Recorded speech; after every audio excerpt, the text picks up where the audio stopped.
The purpose of Wealth Talk is to educate, inform, and hopefully entertain you on the subject of building your wealth. Wealth Builders recommends you should always take independent financial, tax, or legal advice before making any decisions around your finances. Today's episode is brought to you by Wealth Builders Membership, a proven step-by-step process that helps you achieve financial security within 2 to 3 years. To find out more, head to wealthbuilders.co.uk/membership. Welcome to this week's episode of Wealth Talk. My name's Christian Rodwell, the Membership Director for Wealth Builders, joined today by our founder, Mr. Kevin Whelan. Hello, Kevin. Hi, Chris. Good to be with you again, and a fascinating subject this week. The number of podcasts that we've done, Kevin, many of them have been around property, but never have we touched on the strategy around auctions, which is what we're talking about today. And we've got a fantastic guest who is Ruban Selvanayagam, who has been doing this for some time, certainly been in property for 20 years now. Like many people in property, Kevin, the last few years, it's become a bit tougher. So those traditional methods, legislation changes, COVID, market conditions, people have had to start thinking a bit more creatively. And that's certainly what Ruban's been doing. Yeah. Did you manage to get that out okay? I'll edit that out, don't worry. Anyway, you're absolutely right, Chris. In any event, you have to be more creative and continually keep the creative juices flowing, because what worked before doesn't work again. In so many examples, so many businesses have been affected by economic events that are unpredictable, and COVID being probably the most devastating one, the black swan event. Nobody could predict. Nobody predicted. And of course, there'll be another one. We've got a government change coming up, so that there'll be a need to pay attention to things that over which you have no control, to then see how it reflects and changes the things that you can control, which are always going to be around your leverage, how you spend your finances, where you apply your intellect, who are the relationships you seek out to build, what software systems, something new that's coming out, and how do you focus your time, and how do you give yourself time for that creativity to flourish. And we're fortunate in Wealth Builders, well, we do, right? So I'm constantly fascinated with what people do, and that's how I discovered Ruban. It's like, that's clever. He's got a whole bunch of businesses like a sausage roll wrapped up in an auction. It's like, this is clever stuff. There's property selling, there's auctions, there's buying in cash, there's investors. There's probably more layers. So it's probably a Swiss roll, right? He's got an economic Swiss roll on the go here.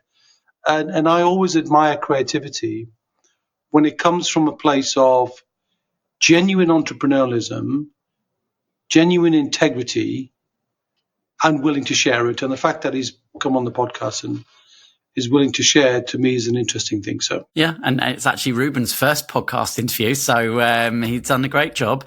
And I ask him all the questions from someone perhaps who's brand new to the auction experience.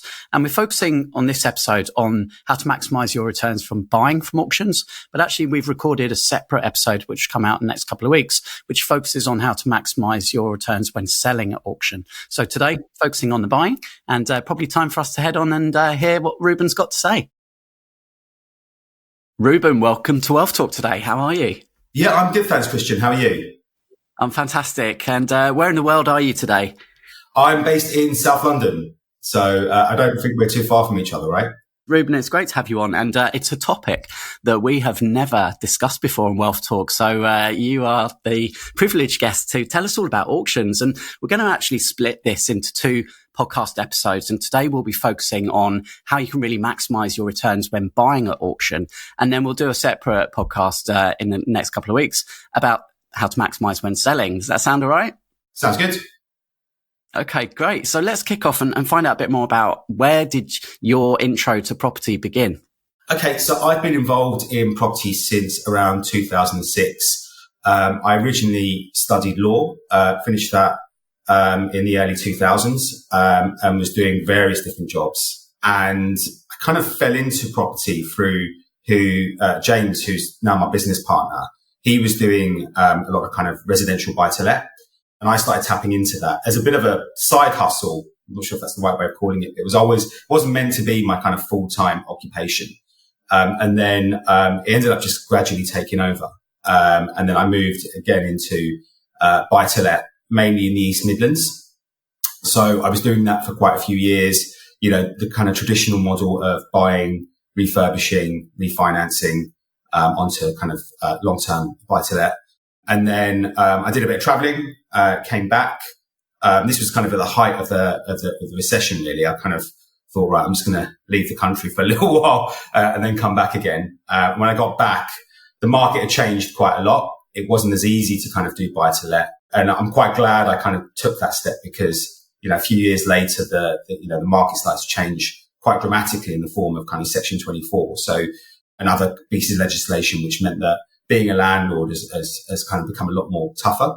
So over the last kind of 7-8 years, I've really been more focused on flipping properties. So buying properties, refurbishing them, selling them, or trading them through auction, which I'm sure we'll come on to talk about. So that's where I am today, really.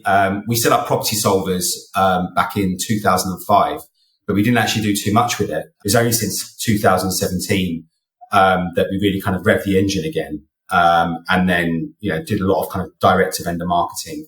And then during the pandemic is when we all launched our auction house as well. So we offer both cash purchases, so cash buying, effectively the ability for a seller to complete in 7 to 28 days with no estate agency fees or no legal fees. Or if the offer that we make for cash is unacceptable, we introduce the auction option to them. So we've kind of introduced that over the last 4 years into the business, really, as a kind of side to help people that are looking for a fast disposal, and still want, a level of security of sale that you can't get through the open market. Of course, we're going to focus on the auctions today, but I am keen because when I first started in property, I was sourcing deals. I'd love to just pick your brain, Ruben, for anyone who's in the early stages of property. Perhaps they don't have the money to buy property, but they're looking to source and find deals. What are some of the ways that you go about that? Are you very much online leads, or are you putting leaflets through doors, or a combination of all of these things? I've tried it all, to be honest. When I first started out, it was the days when you could put, I know there's some companies that are out there and buyers that are doing it. You can put adverts in the back of newspapers. I'm not sure how well that works now, but it used to generate a lot of inquiries, and it was quite easy to set up, These days, it's not so easy to kind of set yourself up as a property source. You've got to go through quite a few legislative hoops. We spoke to a lady called Tina Walsh recently from the National Association of Property Sources. And one thing you've got to realise when you're a sourcer is that you're actually an estate agent, and you've got to comply with a range of different rules and regulations that a lot of sourcers don't realise they have to. Not only do you have to kind of jump through all of these kind of administrative hoops, but you've also then got to go out and look for deals. And it's not that easy. Yeah, you might be lucky and you might meet an estate agent that's, willing to kind of, pass on a deal to you that's, below market value, or, there's something in there where you can, you've got a bit of juice, or you've got some equity in there. But really an estate agent's job is to maximize the price that they achieve for the seller. So the best way to do it really is to go out there and network. Leaflets is a really good one. You've got to be quite committed to it. I think if you go out and deliver 10,000 leaflets and expect the leads to flow in, that's not really a realistic approach. You've got to be quite consistent. When we were doing it in London, actually, we would send out leaflets and then repeat the cycle maybe every kind of 5 or 6 weeks. So then the kind of message kind of gets out there a little bit more. We mainly do kind of online marketing. So, SEO, pay-per-click, Facebook marketing. And that's kind of how the industry has changed. But the problem there is that it's very expensive. It's quite, it costs a lot of money to kind of, if you're building a website, and putting out content, that kind of thing, yourself, Christian, it's not easy, and it's a lot of hard work to kind of get it going. Pay-per-click, it's great. It can be a really good source of leads, but then you've got a lot of competition as well. And that pushes up the prices, of kind of clicking. There's things like Facebook as well, which is not bad. It's just that the quality of the inquiries you get is not as good. But yeah, it's really a mixture of online and offline that we do nowadays. But if I was starting out, I would probably go to as many networking events as possible, because you can kind of meet people there, who might be doing it and will give you some ideas. Maybe start small, do some small scale leaflet campaigns in your local area. Get to be known, in the area as the kind of local property buyer who's, active. It's a case of just kind of seeing what opportunities come your way. I think the more you put yourself out there, the more likely you are to kind of attract the right kind of opportunities, I think. And kind of sitting at home behind a computer screen is probably the best way to go. No, those are good tips. Thank you. And of course, you've been doing this for a long time. So you've now, you are attracting, I'm sure, a good number of leads. And of course, one of your promises is that you can turn these around and you can sell these pretty quickly, right? So sometimes within as short as 7 days or 28 days. Yeah, I mean, that's the main benefit of people using us for the quick cash sale option. We are able to turn around sales because we use cash funds to purchase properties. So we're effectively bypassing a lot of the hassles and stresses that come with an open market sale, or even an auction sale, to be fair, because we can make an offer and genuinely complete on that sale, which is not always possible. It means we take a few risks because, we're not able to kind of investigate the ins and outs of the property. And the seller does have to make a bit of a trade-off because they're accepting an offer that's genuinely below the market value. So yeah, there's kind of pros and cons with that, but yeah, you are able to complete a lot quicker than what is normal out there, quite considerably, to be honest. But then, we've got that second option, which is the auctions, which is kind of a halfway between an estate agency sale and a quick cash sale. So the way we always approach it is we have a conversation with the seller and just say, look, when do you actually need to sell this property by? What are your objectives? And then we can kind of build a solution around that rather than just kind of say, okay, well, this is our cash offer, take it or leave it.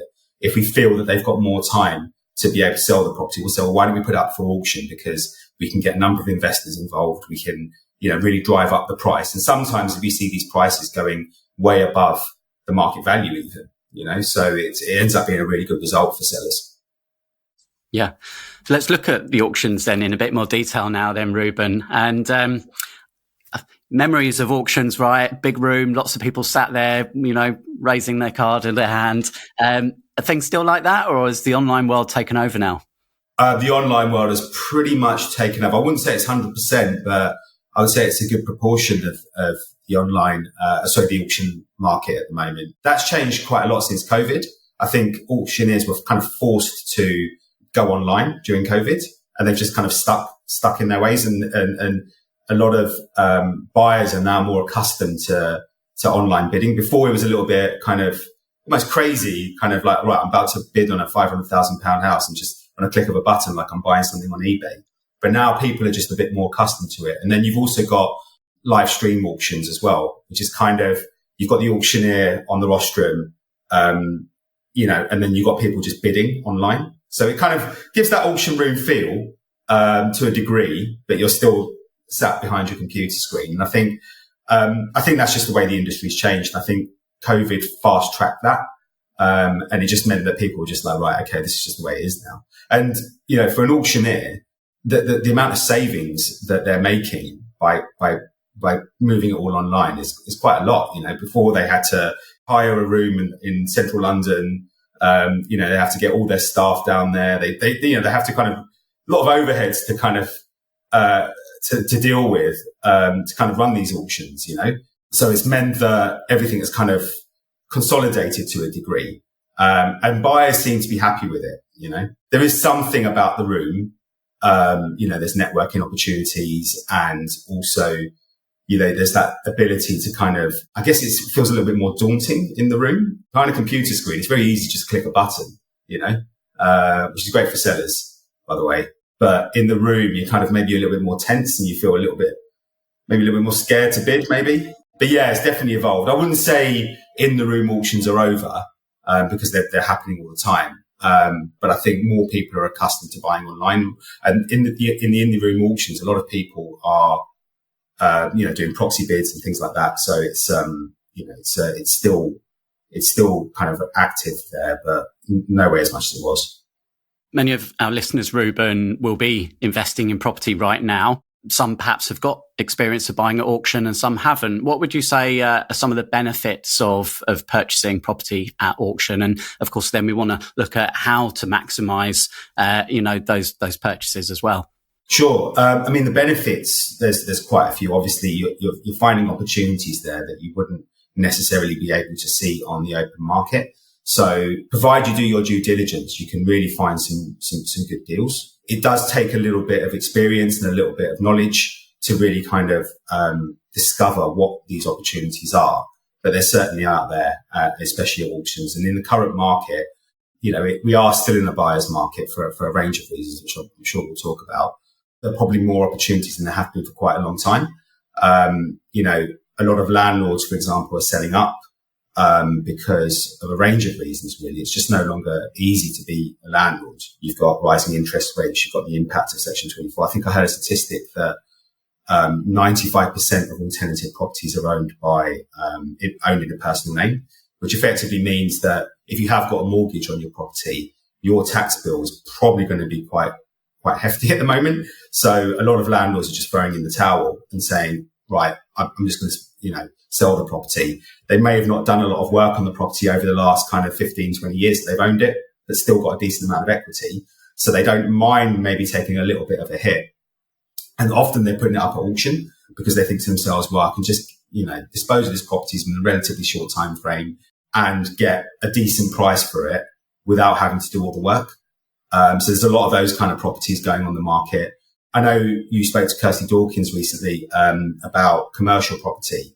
I think there's a real kind of flood of commercial property going onto the auction market, which obviously has its own risks.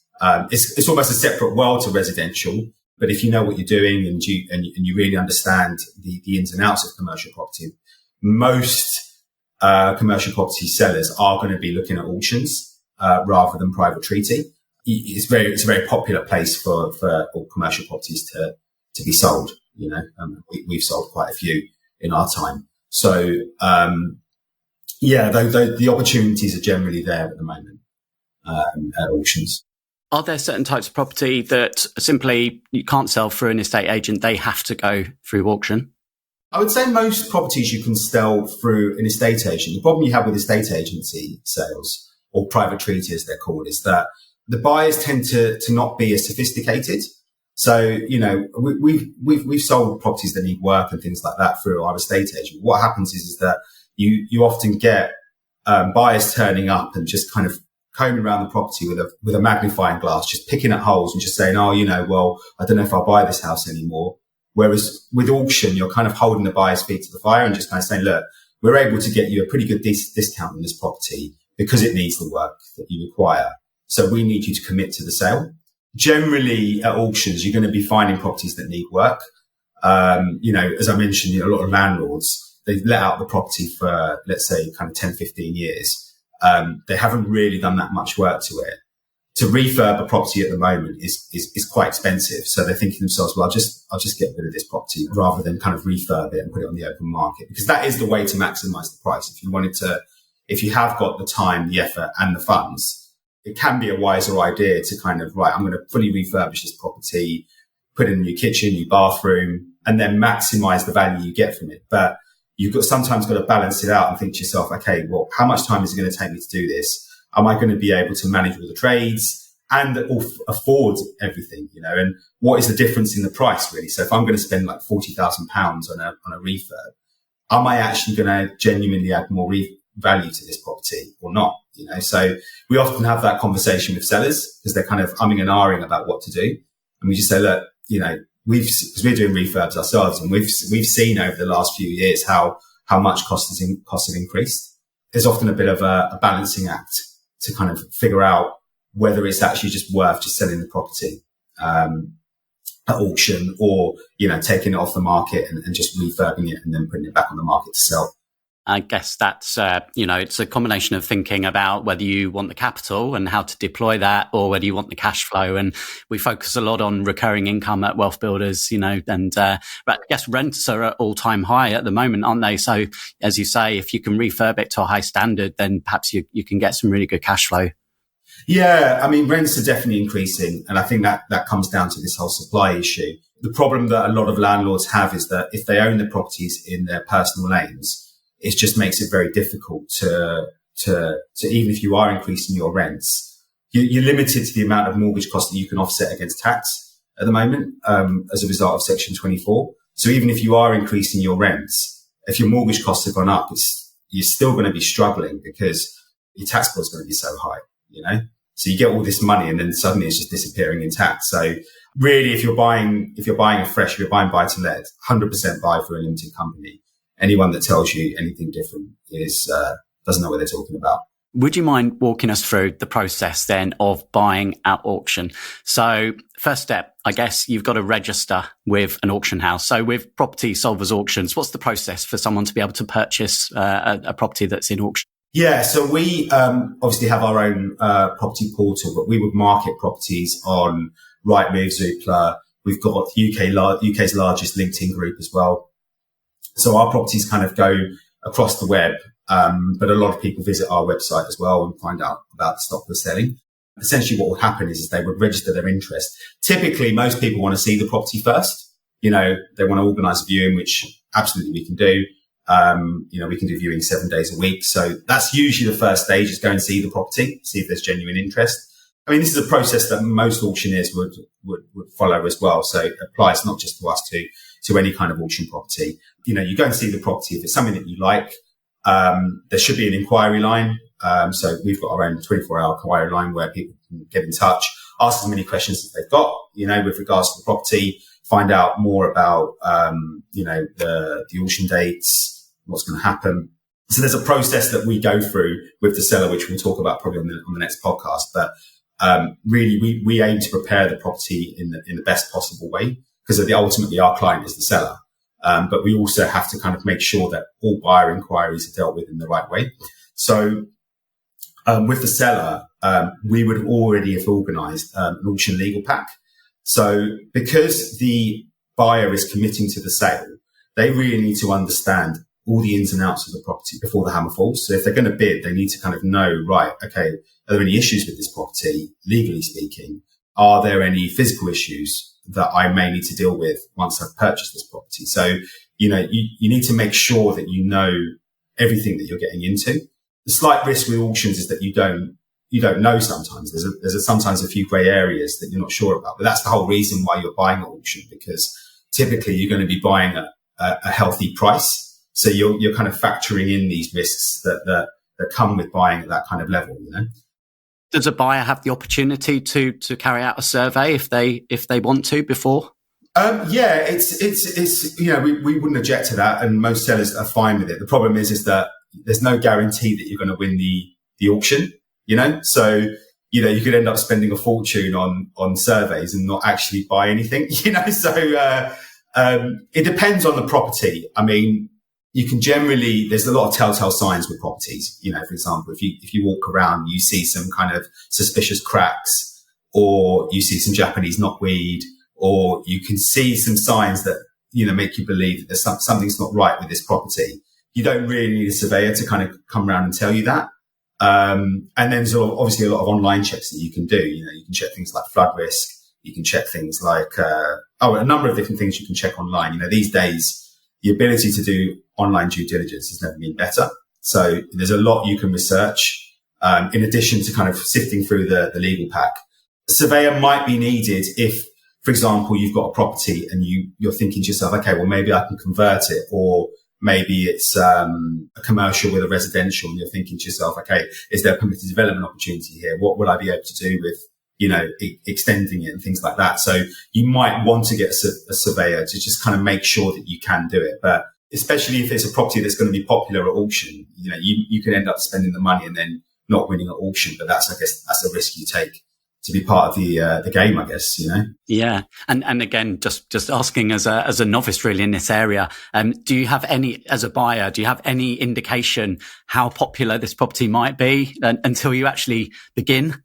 Yeah, basically, because it's all online, you can see how many people are watching the property. That doesn't necessarily mean they've registered to bid. usually when someone's registered to bid, they'll be watching the property, which means that we'll be sending them out email alerts with regards to, when the auction is coming up, and also once the auction started, what other bids are happening. It's almost like the traditional auction room. You kind of see how many people are raising their hands. It's a similar kind of thing. It's all digital these days, and you can't actually see their faces. So yeah, you do have a rough idea. And usually we would advise buyers and just say, look, we've had a lot of interest in this, because what often happens is a buyer will call us and say, well, I'm really interested in this property. Can I make a pre-auction offer? And we're obliged to pass that on to the seller. So, if a buyer comes up to us and says, okay, well, I want to offer 100,000 on this property that's got a guide price of 105, we can kind of say, well, we'll put it to the seller. But by and large, we're going to say to the seller, look, take it to auction, because we've got quite a few people interested here, and I think we can drive the price up a little bit more.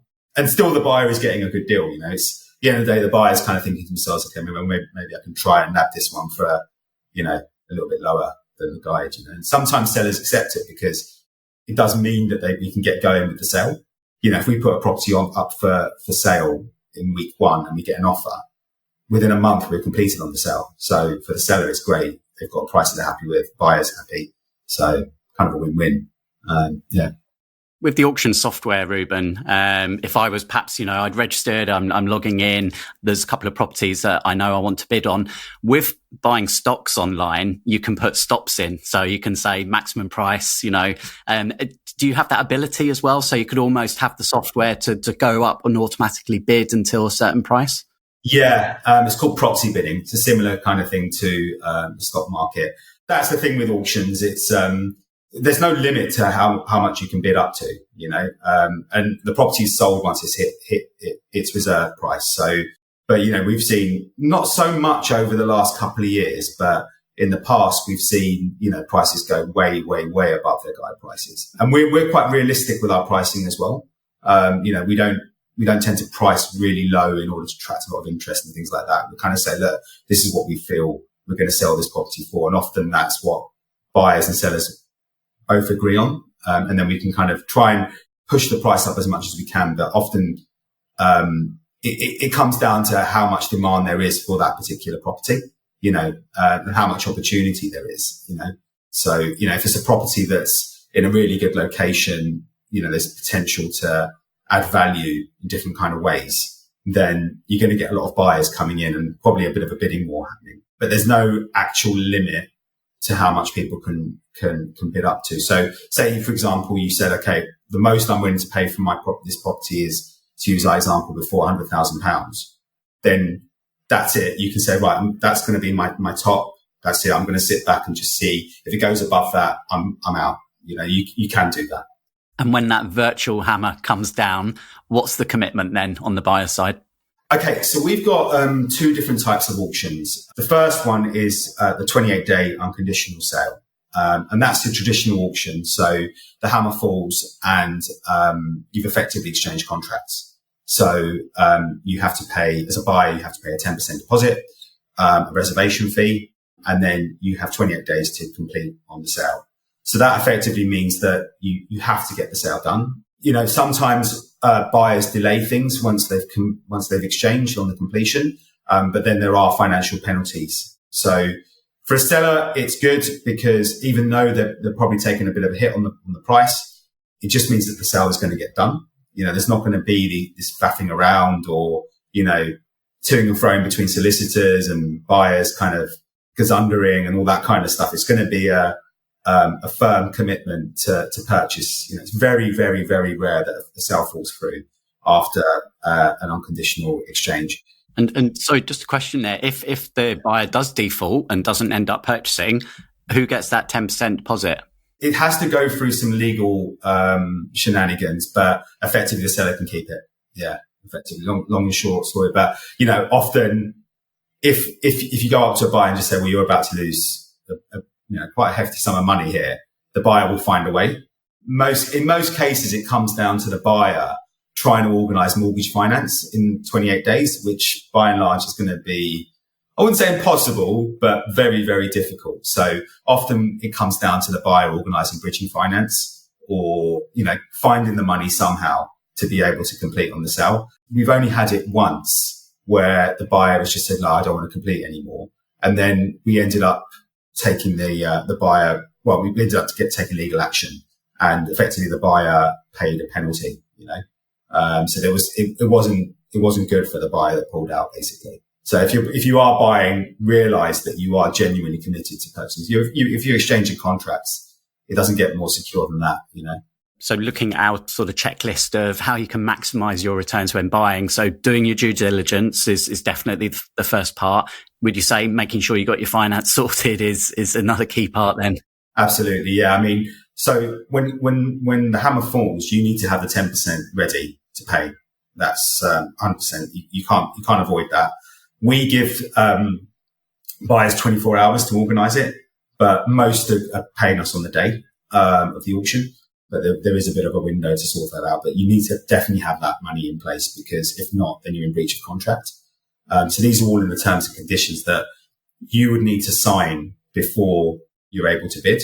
So you need to commit to these terms and conditions. And these are, most auctioneers use RICS common auction conditions. And then also, but prior to being able to bid, you need to go through some anti-money laundering checks and a few other kind of legal verifications to make sure that you are a legitimate buyer.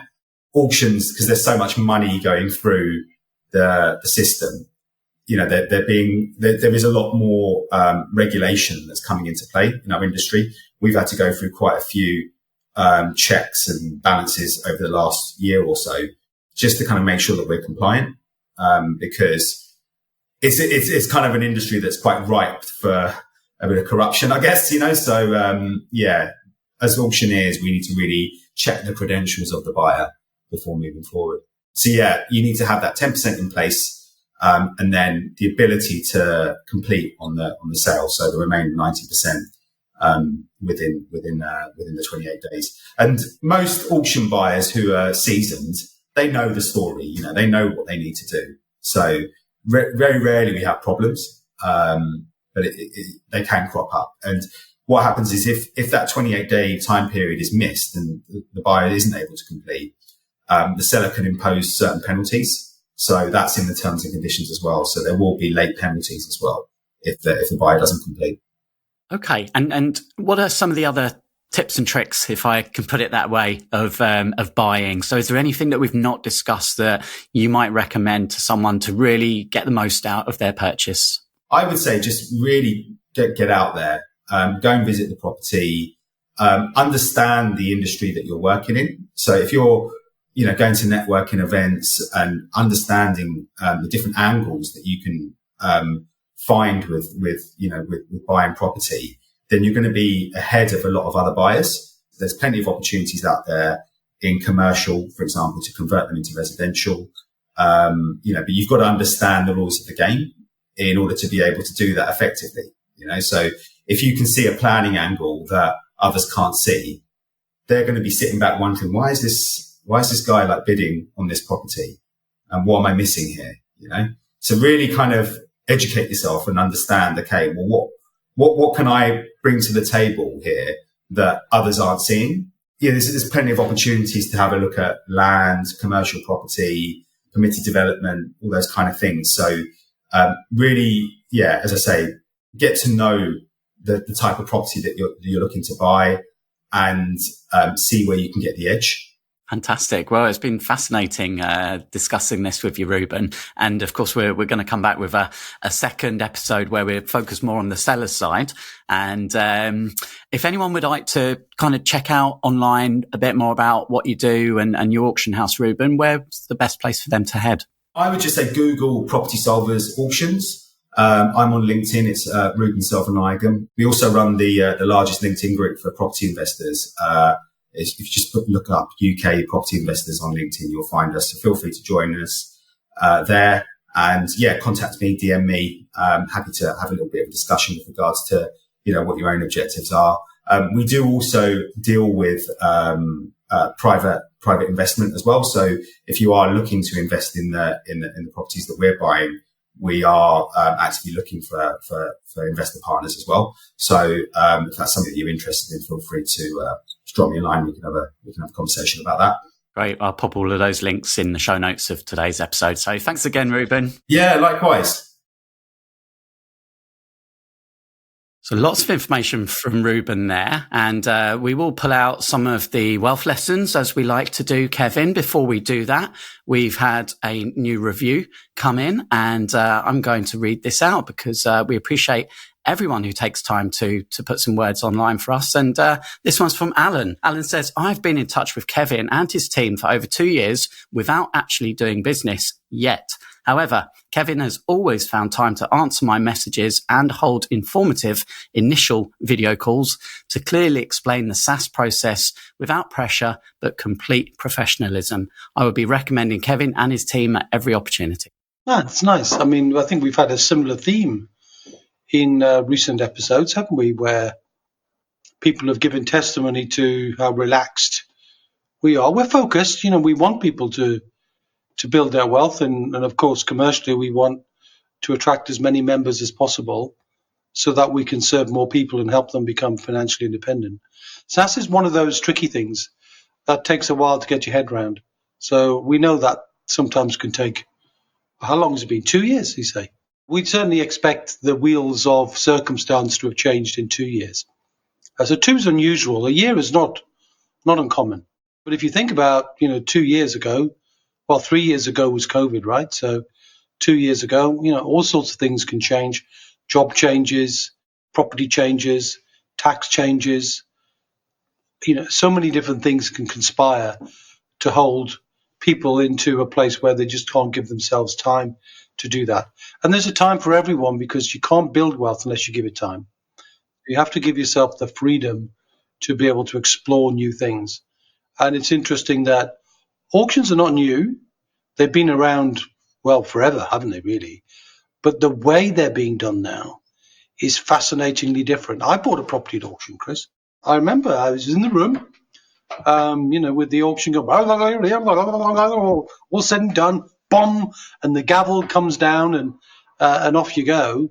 And I remember buying a property, and the auction was a relatively small one, but I enjoyed the experience. I thought, wow, I've been to some big ones as well, just for the experience of them to see what happens. And I can definitely see that in some cases, the energy in the room and the FOMO in the room can artificially inflate the value. So the whole auction process is like any method of finding property. You remember the 7 Fs? So we don't need to repeat that. You can put a link to the 7 Fs, I'm sure, but certainly finding property for the 7 Fs of property is the number one thing. So unless you find things, you can't go on to fund them, fix them, fill them, flow them, and get freedom from them. I'm sure I missed one out, but that doesn't matter. The point is the creativity of finding property and then funding property becomes a flow that if you get it right, constantly finding, constantly funding, constantly finding. It's a bit like a dance. It's quite entrancing. It's like infinity, it just keeps going in an elegant way. But you have to find. And with so many people who've entered the property market, finding is getting harder. So tapping into things like auctions and many other ways, the creativity I think you mentioned on sourcing, Chris, that's a way of finding. I know you gave that a go initially. I know you found it wasn't for you, but there's some skill there, right? Skill and creativity of doing whatever you need to do to discover people who are motivated to sell, and then you can become the buyer. So auctions are just a way to do that, and it's an interesting adjunct to his business, isn't it, that he finds properties that people want to sell, but says, hey, we can either buy them off you in cash and you get a quick sale, or you could get more and you could do it in auction. And in auctions, you've got 28 days to complete. And we're now seeing some of our SSAS clients buying at auction, Chris. So who'd have thought you could turn your pension into something that you could apply and immediately, not immediately, within 28 days, use as a source of funding. But all of these are predicated on the idea you must do your due diligence ahead. If you're going to buy at auction, you must prepare. You must visit the property, in my view. You must check the legal pack, undoubtedly. You must get your comparables and set yourself a absolute financial limit that you will not go beyond, and don't get sucked in to, the feeling, whether it's in the room, on a Zoom, streaming, whatever it would be.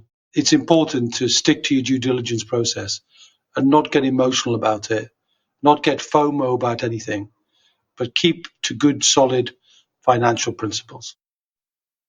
Now, that was a really interesting, I guess, share from Ruben. And yeah, it's interesting. And maybe we'll get a lawyer in along the line, Chris, to talk about some of the legalities and how to protect yourself at auctions as well. So we give a good balance to the selling and the buying and the legals and the rigor that all of us must employ when we embark on building wealth in areas where perhaps we're relatively new. It's interesting, Chris, that I've been also once with my father-in-law. He's unfortunately died now. We went to a number of car auctions. He fancied himself as a bit of a dabbler. And, and we bid on some cars. And now I follow the British car auctions, the BCA as they're known. They don't have any live auctions anymore. Yeah. Thousands and thousands and thousands of cars are now sold online. And it's fun. I don't know if you've ever, I've got access to that and I listen to it. And sometimes if I'm looking to buy a car or just looking to get something extremely good value, you can buy a car at auction. And it's just fascinating to see the speed at which cars are sold. They're done and gone within a minute. All the bidding's online and you pre-bid, and it just was a bit like eBay. If you bought golf clubs on eBay or whatever it is, you put in your bid and the system recognizes exactly where your bid is. And again, that makes it easy because you can say, I'm going to cap out if I want to buy a certain car at that price, and then you don't go above it. But the principles still apply here. I think this whole idea is becoming increasingly more frequent. So I would encourage anybody to participate just to learn, get the experience, not necessarily to bid, but just to get the experience of, I see how this feels, how this flows, and whether that then encourages you to look at that as a genuine source of finding in the future. But you have to have your money ready, right? So, you can't be messing about with, now I bought property, I need to go get a mortgage. You can't do that. The money must be ready. You need to have a good, ready, available source of funds, whether it's cash, investors, your pension, whatever it is, but it needs to be nailed down. Otherwise, if you miss out on an auction, you're going to lose your deposit. So to summarize there, I guess, be prepared, make sure you know what your limit is. Ruben said it is a buyer's market. There's plenty of landlords now that are getting tired. They're selling off. They're taking that capital appreciation. So there are some deals to be had. And access to perhaps a wider range of properties auctions as well than you might find traditionally. And there's slightly more risk, of course. However, that's in exchange for the opportunity to get a better deal. Well, there's risk in everything. There's no risk-free investment, doesn't matter how you frame it. Everything carries risk. But as Mr. Buffett would say, risk is when you don't know what you are doing. So the risk is always in you as the investor. So if you don't know what you're doing, you turn up to an auction and just go waggling your finger or waggling your digit on a mouse, you're in trouble. So we hope you enjoyed listening to today's episode. Don't forget, we will be back with Ruben in a couple of weeks or so, and we'll be focusing on the selling side. So how to maximize your returns from selling at auction. So tune in. And if you know someone who might enjoy listening to today's episode, then do share, hit the share button on your podcasting app. And Kevin and I would appreciate that as we build the Wealth Builds community even wider, further reaching than it already is. Yeah, I look forward to people commenting on what are the things that, we didn't cover this for a long time. And how long has it been since we're doing the podcast now? 5 years? 2019, yeah. 5 years now, when it's only just come up. So maybe there's something else and somebody's curious about that we could share that just somehow has escaped our radar. I think we've covered most areas of wealth, most areas of property for sure. But is there something that you would like us to cover and get an expert or a guest to talk about the pros, the cons, the risks and the rewards? If you've got something you want to share, then where would people send a note to that, Chris? Send an email to hello@wealthbuilders.co.uk or reach us on the socials, drop us a DM, and we'd love to hear from you. All right, a DM indeed, right. We'll be back same time, same place next week. It will be. Until then, my friend, I will see you. We hope you enjoyed today's episode. Don't forget that we are constantly updating our resources inside the Wealth Builders membership site to help you create, build and protect your wealth. Head over to wealthbuilders.co.uk/membership right now for free access. That's wealthbuilders.co.uk/membership.